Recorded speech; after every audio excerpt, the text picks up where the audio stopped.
Good morning students, how are you. आज हम कक्षा 12वीं में पहली कविता जिसका नाम है आत्म परिचय और दिन जल्दी जल्दी ढलता है। हमारी पहली कविता के दो भाग थे। क भाग का नाम था आत्म परिचय और ख भाग का नाम था दिन जल्दी जल्दी ढलता है। आज हम इन दोनों कविता के क्या करेंगे, प्रश्नोत्तर करेंगे। हमारा पहला प्रश्न है, कविता एक और जग जीवन का भार लिए घूमने की बात करती है और दूसरी ओर मैं कभी न जग का ध्यान किया करता हूँ। विपरीत से लगते इन कथनों का क्या आशय है। यहाँ पे क्या है, जो कवि है, यहाँ पे हमने पढ़ा था कि कविता में क्या था, एक और जो कवि वो जगजीवन का भार लिए घूमने की बात करता है कि वो एक और क्या था, मैं जगजीवन का भार लिए फिरता हूँ, लेकिन दूसरे को क्या कहते हैं कि मैं कभी न जग जीवन का ध्यान किया करता हूँ। यहाँ पर वो उल्टा वो कहता है कि मैं कभी जो जग जीवन है उसका कभी ध्यान नहीं करता। ये दोनों बातें क्या है, दोनों क्या है, विपरीत हैं। हमें इनका अर्थ यहाँ पे बताना है कि इनका अर्थ क्या है। आइए अब इसका उत्तर करते हैं।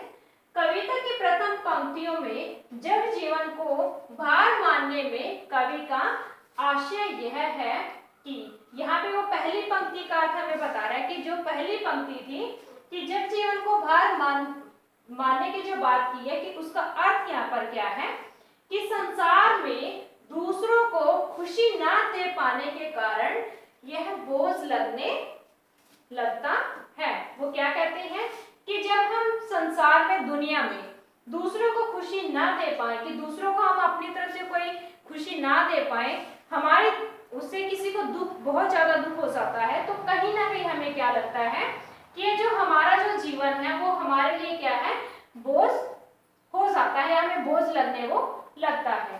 परंतु यदि दूसरों को खुशियां, हंसी देते हुए कभी समाज या यह जग बीच में आए तो कभी इसकी परवाह नहीं किया करता।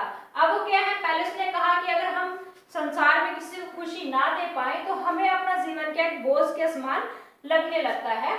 लेकिन आगे वो क्या कहते हैं कि यदि दूसरों को खुशियां, हंसी देते हुए, कि अगर हम किसी दूसरे को खुशी दे रहे हैं या अपनी तरफ से उसको हंसा रहे हैं, तो अगर उसमें समाज बीच में आ जाता है तो क्या है, मैं उनकी क्या है, परवाह नहीं करता, मैं उनकी फिक्र नहीं करता।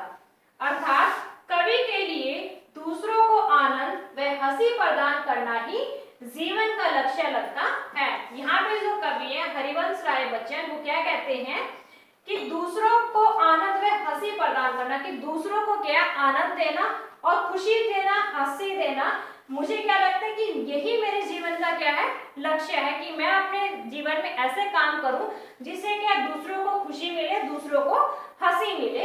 यही मेरे क्या है, जीवन का यहाँ पे मुझे लक्ष्य लगता है।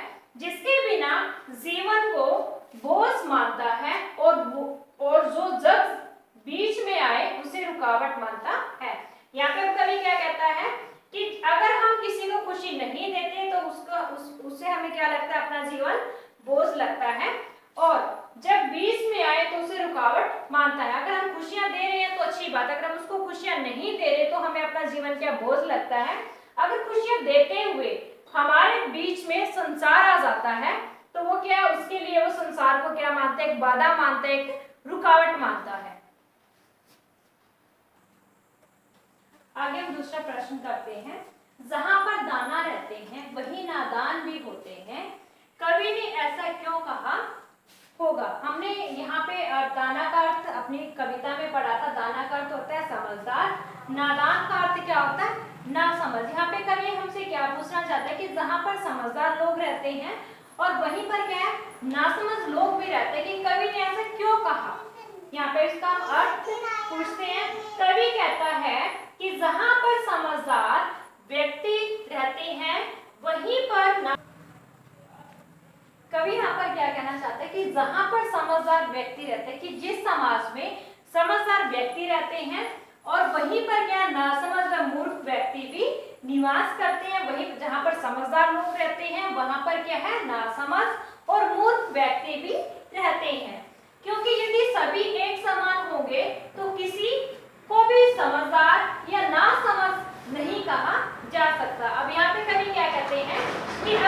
सभी एक समान होंगे, सभी एक जैसे होंगे, तो ना तो हम किसी को समझदार कह सकते हैं और ना ही हम किसी को नासमझ कह सकते हैं। आगे कवि क्या कहता है कि कवि समझदार उसे मानता है जो मोह माया का त्याग कर जीवन जीता है। यहाँ पर कवि किसको समझदार मानता है? जो मोह माया कहते हैं जिसको पैसे का लालच नहीं होता, जिसे अपनों का लालच नहीं होता, वो कहते हैं मोह माया कि हाय ये मेरा है, ये मेरा। जिसको ये मोह नहीं होता, जिसको पैसे का लालच नहीं होता, जो इस पैसे के लालच को छोड़कर, दुनिया के मोह को छोड़कर जो जीवन जीता है, कवि ने उसको क्या कहा है?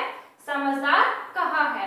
परंतु सारा जग ऐसा नहीं कर सकता। अब वो कवि क्या कहते हैं कि सारा जग तो ऐसा है नहीं, कि सारी दुनिया तो ऐसी है नहीं है कि जो मोह माया को छोड़कर अपना जीवन जिए।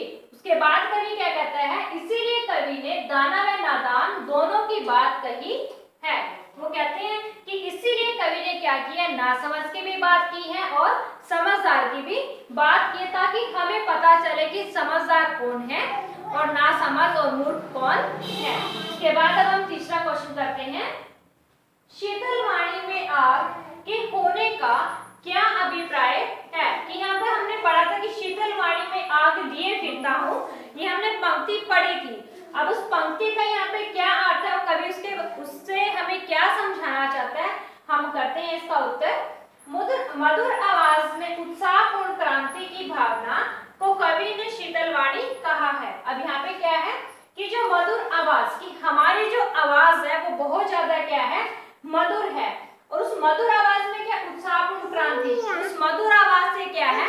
मैं लोगों को क्या करना चाहता हूँ? लोगों को एक नई दिशा देना चाहता हूँ, जिससे उसके अंदर एक नई क्रांति पैदा हो, नई क्रांति की भावना उसके मन में जाग जाए, जिससे वो क्या है? अपने जीवन को एक नई दिशा में ले जाए।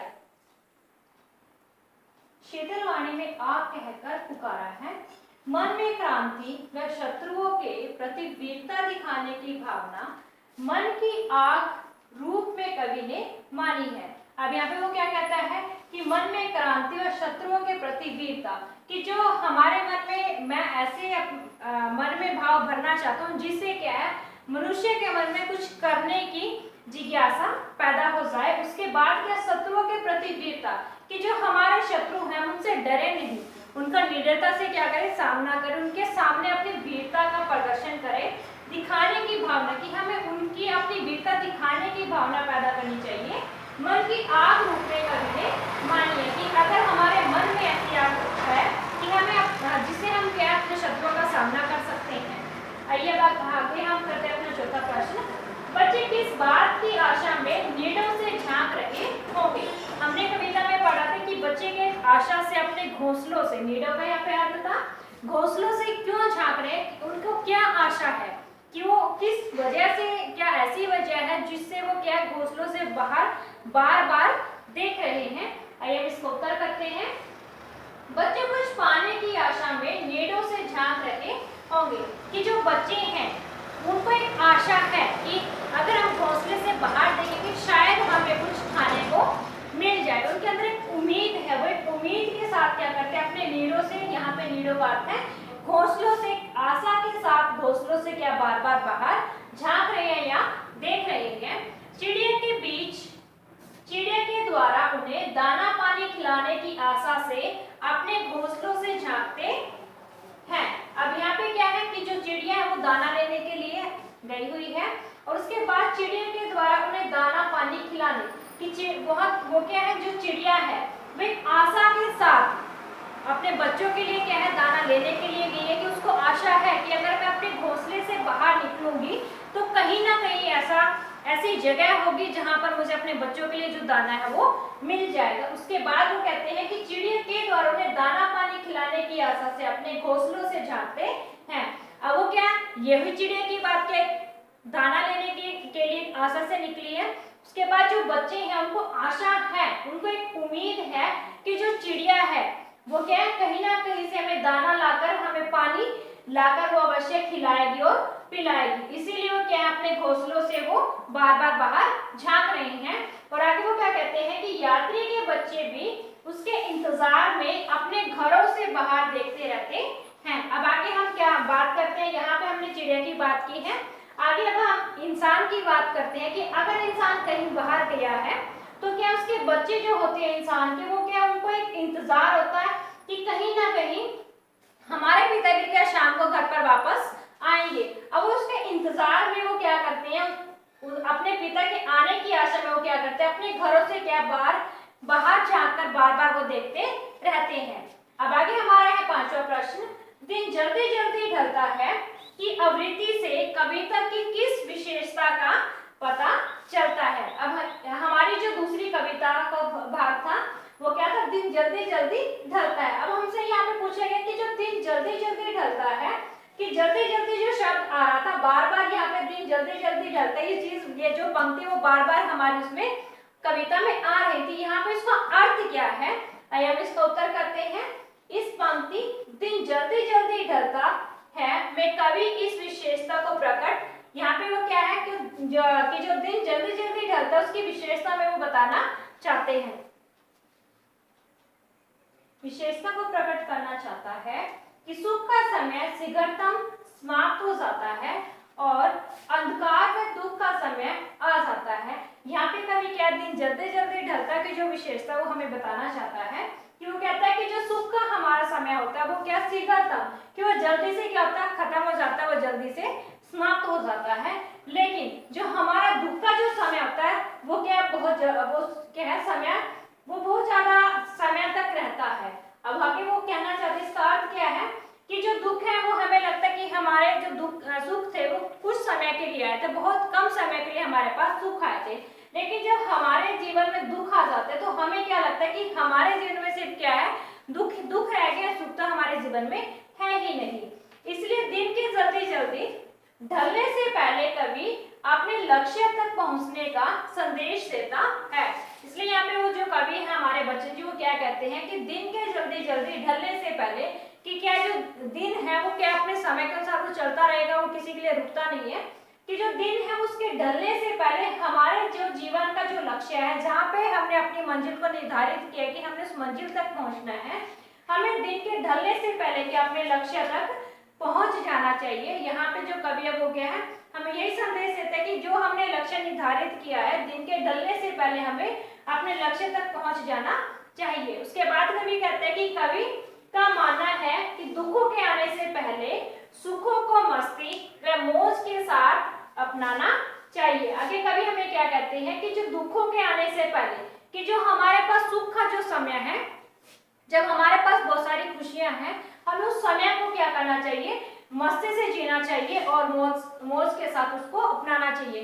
कि जब हमारे पास सुख है तो हमें क्या है, दुखों को याद करके रोना नहीं चाहिए कि हाँ उस समय हमारे पास दुख थे, नहीं, जिस समय हम जी रहे हैं अगर हमारे पास सुख है हमें उन सुखों को क्या है आनंद से जीना चाहिए और अपने जीवन को क्या है एक नई दिशा देनी चाहिए।